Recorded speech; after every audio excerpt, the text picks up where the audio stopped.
Hi guys, welcome back to my channel. I hope you've all had a wonderful day. Today's video is my March TBR, so let's talk books.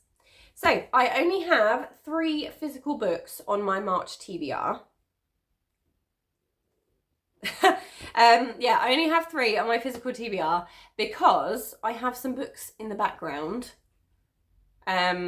that aren't linked to my TBR. So I shall tell you about them first because that will make life a little bit easier.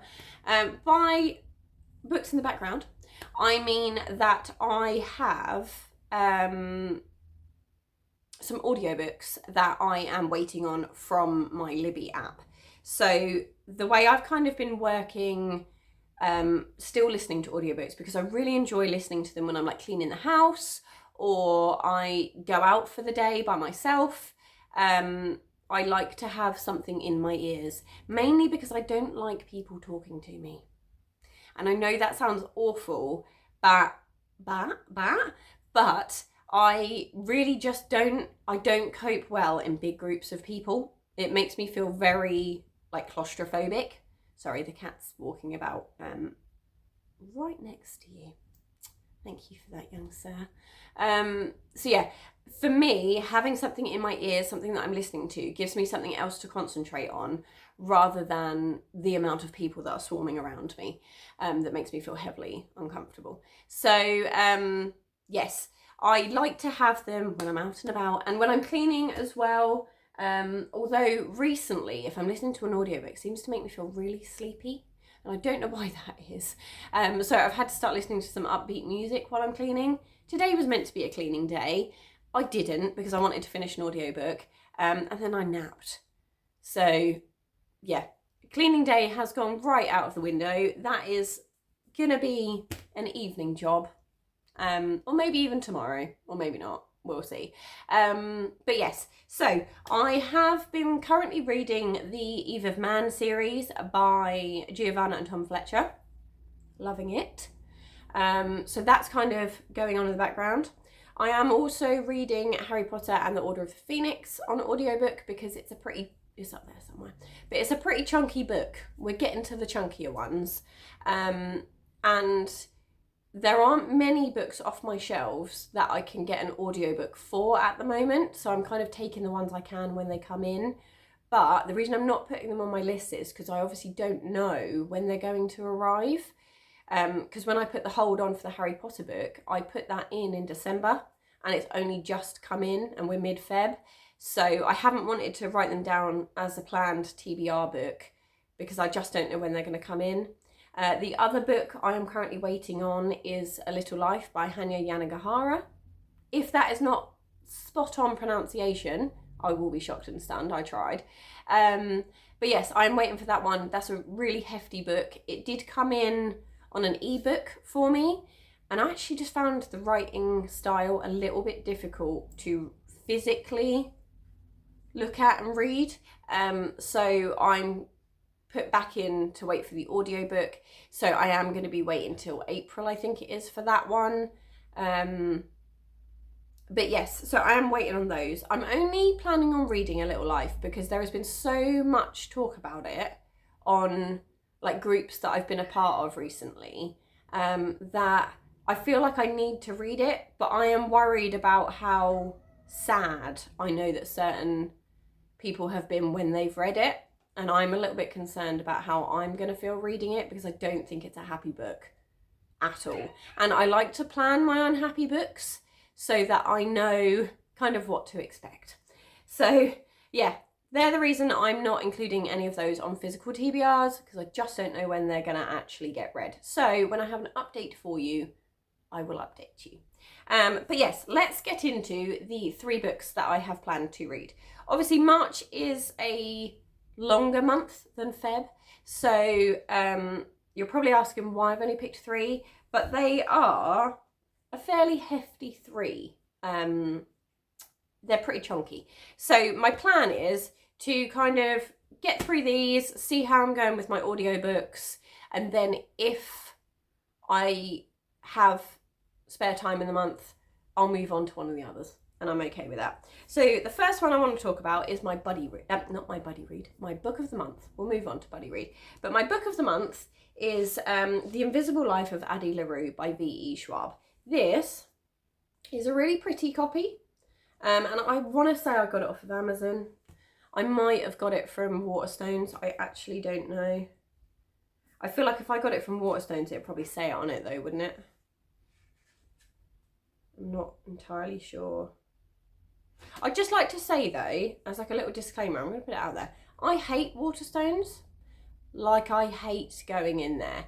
I have nothing wrong with the bookshop at all. I do prefer a second-hand book because a battered book makes me feel more comfortable reading it, knowing that I can't hurt it. Whereas this brand new, pristine, corners are perfect book, I'm going to be reading it like this because I'm so scared of ruining it. But Waterstones is, just my nightmare in a bookshop. It makes me feel physically uncomfortable being in there. I hate it. So anytime I receive like a Waterstones voucher, I know I can spend them online, but I feel like when I have one, I feel like I should go in. It just makes me feel horribly uncomfortable. There's so many people. It's not a vibe for me. So I do try and buy a lot of my books secondhand. I am trying to buy less off of Amazon, because I know Amazon isn't ideal, but sometimes needs must, and my fear of Waterstones comes first. So yes, I picked this one up last year at some point, and I really wanted to read it because I'd heard such good things. So let's talk about what it says. Just says, France, 1714, a desperate woman makes a desperate deal in the dark, a bargain to live forever but be remembered by none. So begins the invisible life of Addie LaRue, shadow muse to artists throughout history, forgotten friend, confidant and lover. Confidant rather than confident, confidant and lover. Slipping away with the morning light, Addie passes through lives, desperate only to leave a trace of herself, until the day she walks back into a small bookshop in Manhattan and meets Henry, who remembers her. After 300 years, Addie's life is restarting, but the devil never plays fair. As Henry and Addie's lives start to intertwine, they must face the consequences of the decisions they've made and the prices to be paid. The Invisible Life of Addie LaRue is a dazzling adventure across centuries and continents, across history and art, about a young woman learning how far she will go to leave her mark on the world. I've heard really good things about it, so I'm excited to get to this. It's about 550 pages, I think, and I don't know what the writing style is going to be like yet. Thank you for being here. So I obviously don't know what the writing style is going to be like yet, so I am kind of waiting to see how I get on with it. I did try and get it in audiobook and failed. My library kind of took it back. I don't know if I've already said that. I feel like I haven't. But yeah, so we'll see how we get on. So that's the first one. Next up is my buddy read. I haven't as yet confirmed this buddy read, so bear with me on that. But it is Defend the Dawn, which is the second book in the Defy the Night series by Bridget Kemmerer. I have talked about Defy the Night many a time. It's incredible. Read it. I love it. It's great. So I'm really hoping that the continuation of the series is really good, because if she ruins it, I will be very sad. But yeah, I am excited to read the sequel. I don't want to read the back because it's the sequel, so obviously there's going to be stuff on here that if you haven't read the first one, you're not going to know about. Yeah, I am very much looking forward to reading this. As I say, I don't know if I definitely will be reading it in March. I need to confer with Nikki about it, but I'd like to think we probably will. If not, it'll be April. But yes, so that's why this one is in. How many pages is this one? About 430, 432-ish. So there's that one. I have to say though, and this has just come to me as I flicked through that book and saw a different male perspective from the two we had, like male female perspective in the first one. There's now a male female perspective. If they create a love triangle with the three characters that are mentioned, I'm gonna lose my absolute poop, because I will not be okay with it in any shape or form.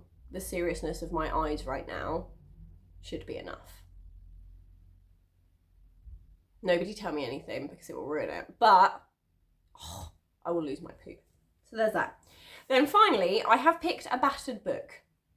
And the only reason I picked this book is because I have forced Dre into letting me book a holiday at the end of March. And we are going to Morocco for a week. And when I go on holiday, I like to take a book that is already battered. As I said before, I don't like having the fear of looking after a new book, especially not when I'm out and about, and especially not when I'm on holiday. So this book is heavily battered. It's very, like, it's bent, it's battered. And I actually received this as my secret, well, one of my secret Santa presents from a girl at work who knows that I love a secondhand book. So it was really nice to actually receive this. But yes, that is the only reason I've picked this book this month. But it is Never Look Away by Linwood Barclay. Sometimes danger hides where you least expect it. And you're probably thinking that's not probably a great book to take on holiday with you, like a detective thriller. But I love a detective thriller and I could read it anywhere. If you have heard about the book I read while I was on my honeymoon, you'll know I'm not afraid of reading non-cutesy, romancy books on my holidays. So this just says, it starts with a trip to a local amusement park. David Harwood is hoping a carefree day with their young son will help dispel his wife Jan's recent depression. But Jan disappears. No one can find her, and when the police find no evidence that she was ever at the park, David's story starts to look suspicious. To prove his innocence and keep his son from being taken away from him, David must confront a terrifying possibility that someone is prepared to destroy him and his family in order to keep a dreadful secret. I've realised as I'm reading this that it's not a detective thriller, it's going to be a domestic thriller. I don't like domestic thrillers. Not even a little bit. So I'm hoping this is going to change my mind and be really good, because I'm pretty sure I read No Time for Goodbye and I enjoyed it. If not, I do have my Libby app on my phone, so I'm sure I will find something else to read if this goes horrifically wrong while I'm away. Hopefully it doesn't. I'm holding out high hopes. I'm being positive. But we shall see. So yes, they are the 3 books I plan to read in March. As I said, obviously, I do have my audiobooks on the go. My Kindle Unlimited subscription is now gone, so I don't have access to that at the moment. It might be something I pick up again in the future, I'm not sure yet. But yes, those are the 3 books I plan to read. If you have any non-spoilery thoughts on any of them, then please share them in the comment section down below. I would love to hear about them. But yeah, that's everything from me. Take care, have a wonderful reading month, and I will speak to you soon.